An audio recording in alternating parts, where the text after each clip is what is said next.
이야기가 마음에 닿았다면 구독과 좋아요로 함께 해주세요. 당신의 하루에 작은 위로가 되길 바랍니다. 회사에서 은하 언니를 처음 본 건 내가 입사한 지 2달째 되던 날이었다. 이상하게 밝은 사람이었다. 밝음이라는 게 억지로 짜낸 듯한 과장도 아니었고 가식도 아니었다. 사람을 편하게 만드는 기운을 가지고 있었다고 해야 하나. 점심시간에 처음 말을 걸어온 것도 언니였다. 도연 씨 혹시 매운 거 좋아해요? 나 오늘 너무 스트레스 받아서 매운 거 아니면 못 먹겠는데. 지금 생각하면 그 스트레스라는 단어는 언니의 인생 전부를 관통하는 말이었다. 그때는 몰랐다. 그저 활기차고 유쾌한 선배라고만 여겼다. 은하 언니는 누구와도 잘 지냈다. 말솜씨가 좋았고 상대를 웃기는데 능했다. 사소한 일도 이야기로 만들어내는 재주가 있었다. 사람들은 그녀를 좋아했다. 나도 그중 하나였다. 시간이 흐르자 언니는 슬그머니 내게 고민을 털어놓기 시작했다. 처음엔 가벼운 이야기였다.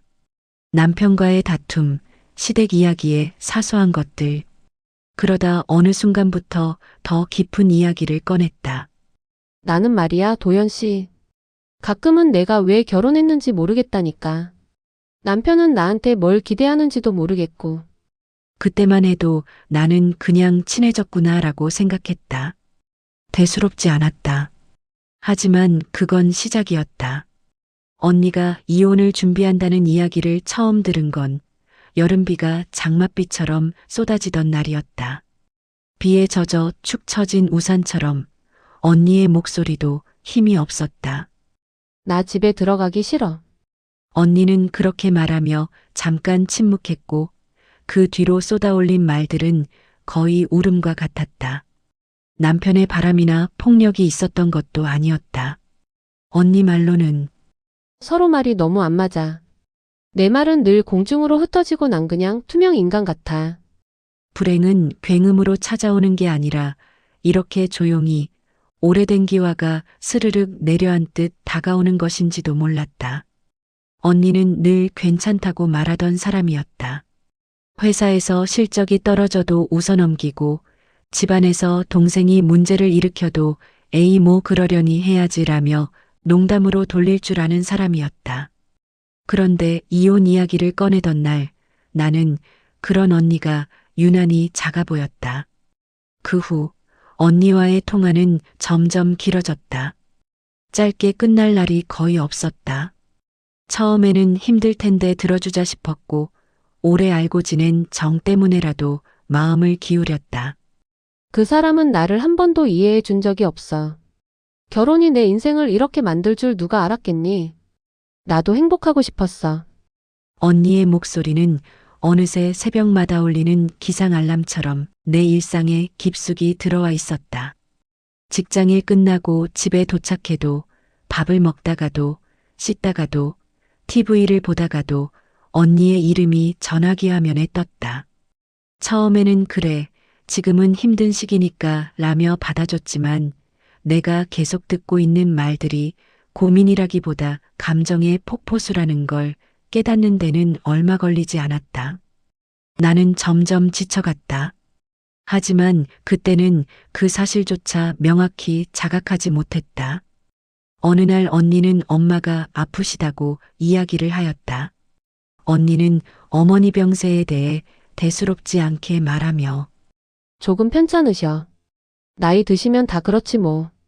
하지만 그 뒤로 몇 달이 지나지 않아 언니는 새벽에 전화를 걸어 단 한마디만 말했다.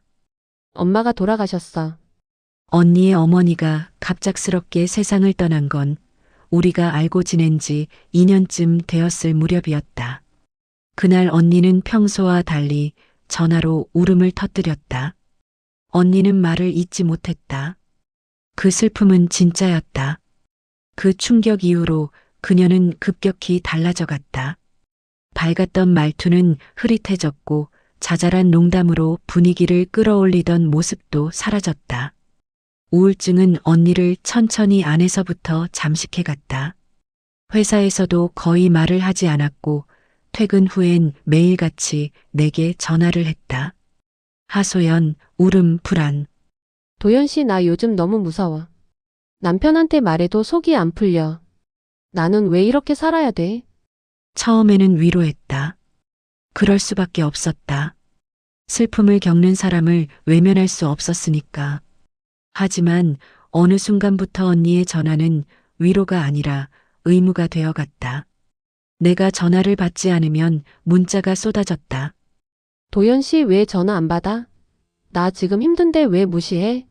내가 그렇게 귀찮은 존재야? 그 문장들은 나에게 죄책감을 강제로 씌우는 올가미 같았다.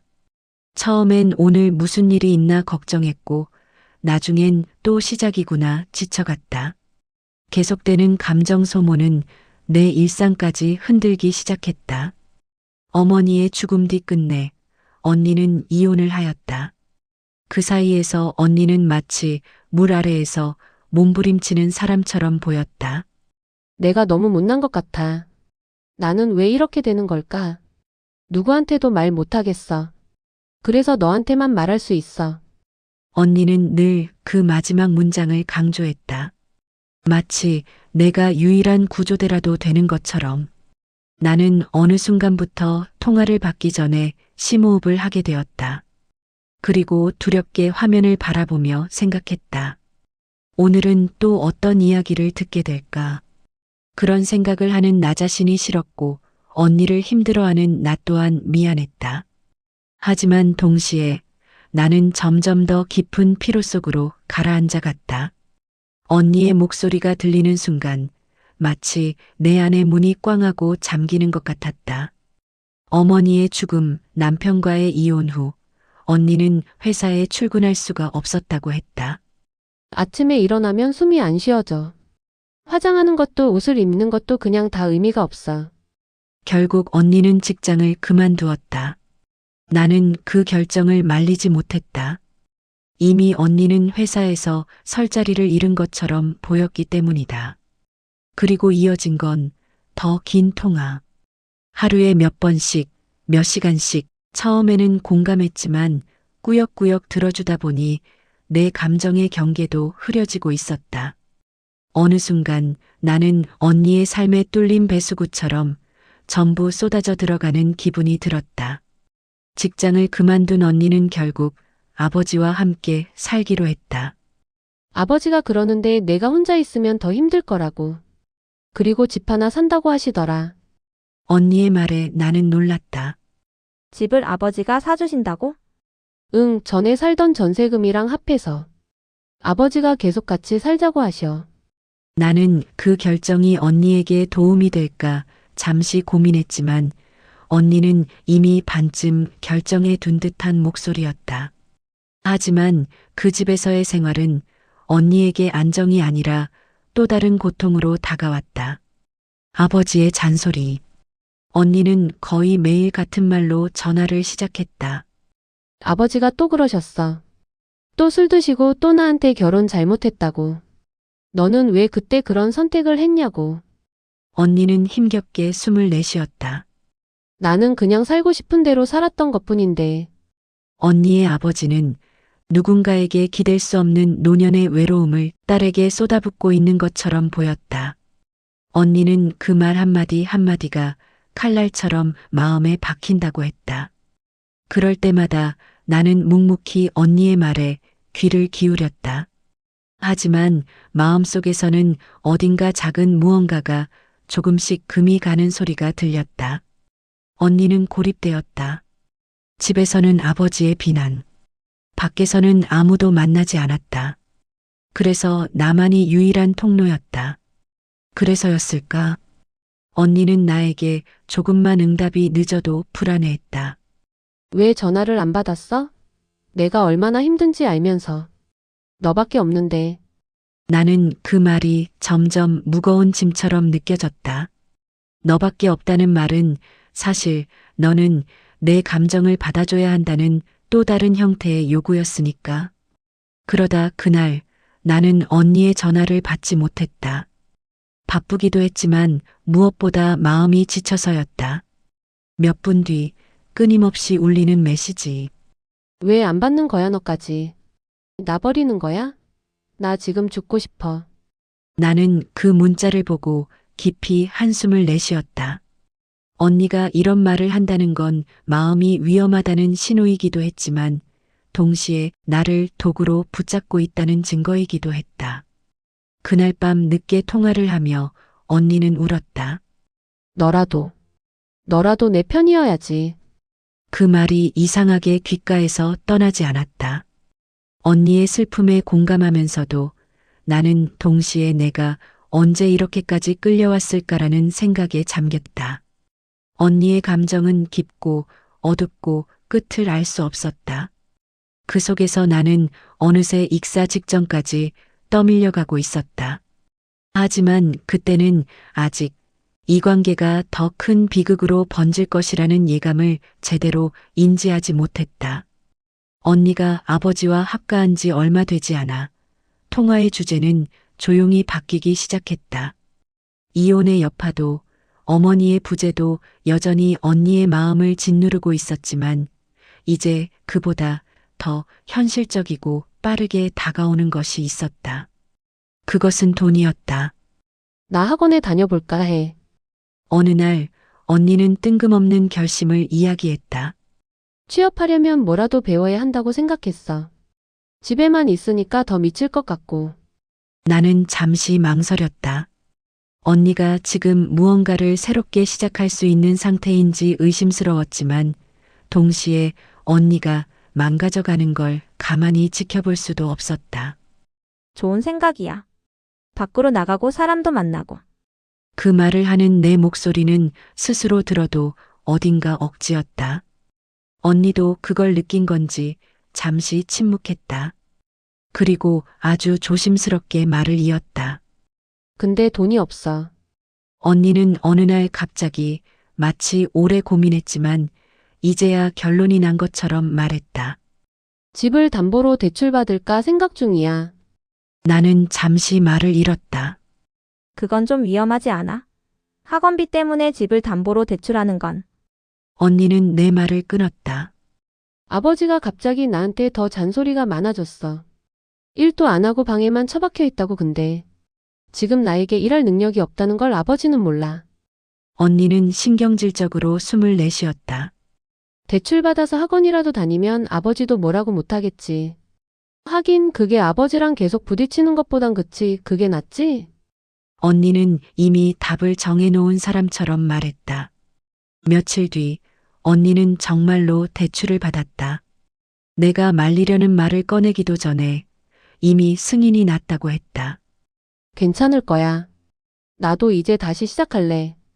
그 말의 끝에는 조그만 희망이 달려 있었지만 그 희망은 약한 빛처럼 흔들렸고 나는 그 빛이 오래가지 못할 걸 어렴풋이 느꼈다.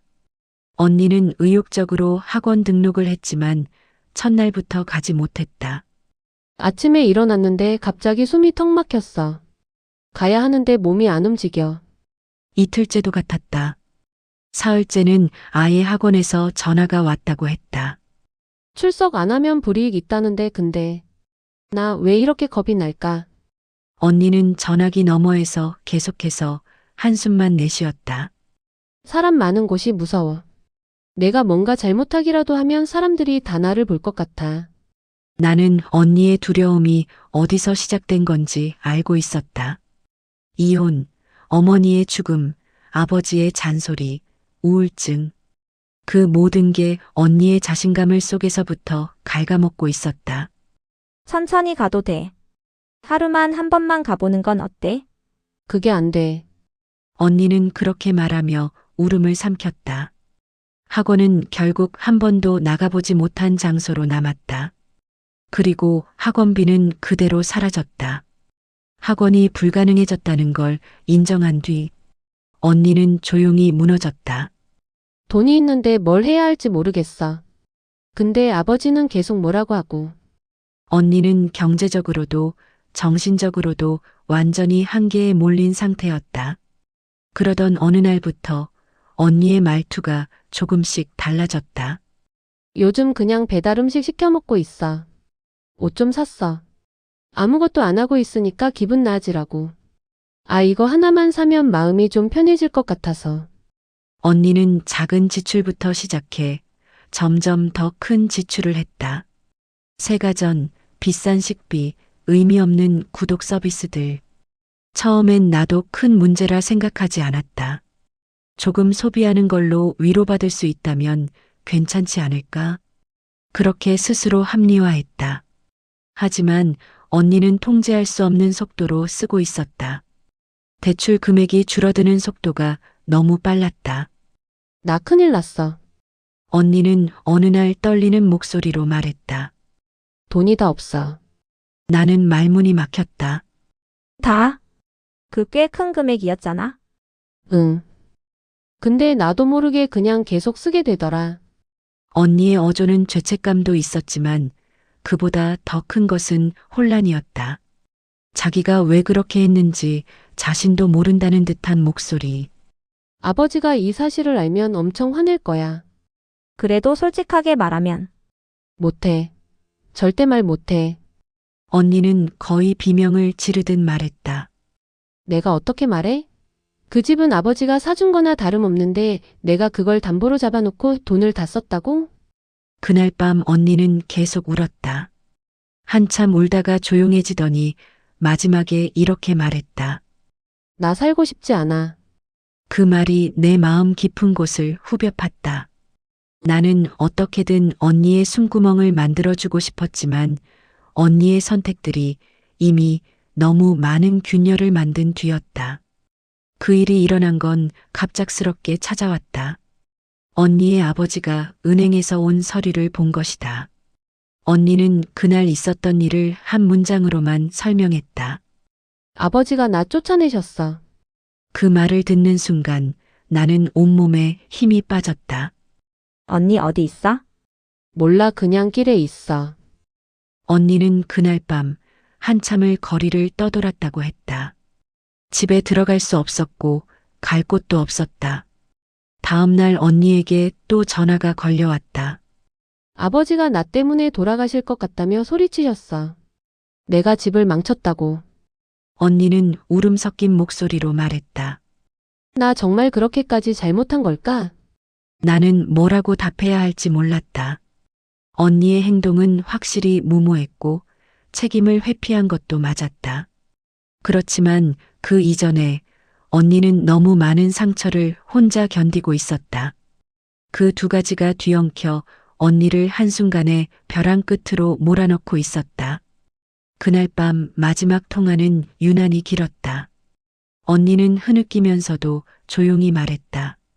나 이제 어디에도 갈 데가 없는 것 같아. 그리고 잠시 뒤 너도 나 버릴 거지?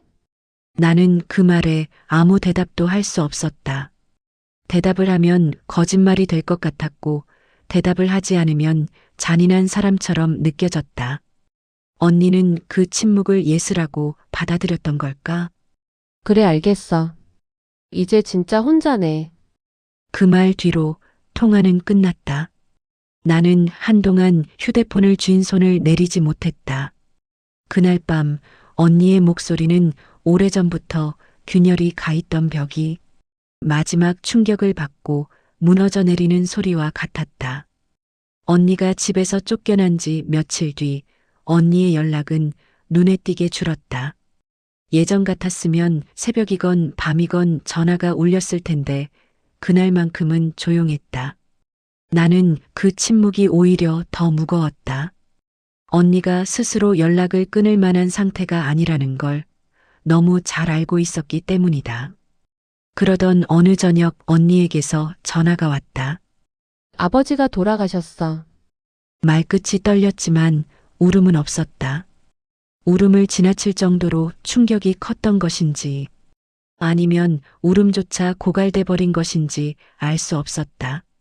나는 그 말을 듣고도 한동안 아무 말도 할 수 없었다. 갑자기 쓰러지셨어. 병원 도착했을 때는 이미 늦었대. 언니는 아주 천천히 자신에게 들려주듯 말했다. 나 때문인가 봐. 나 때문에 스트레스 받아서.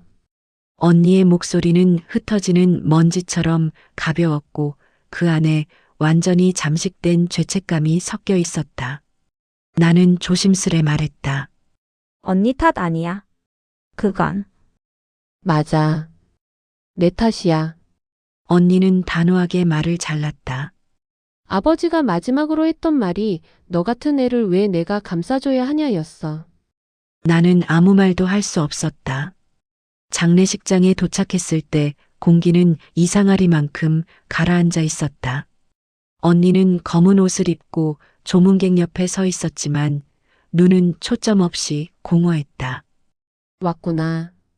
언니는 나를 보자마자 힘없이 말했다.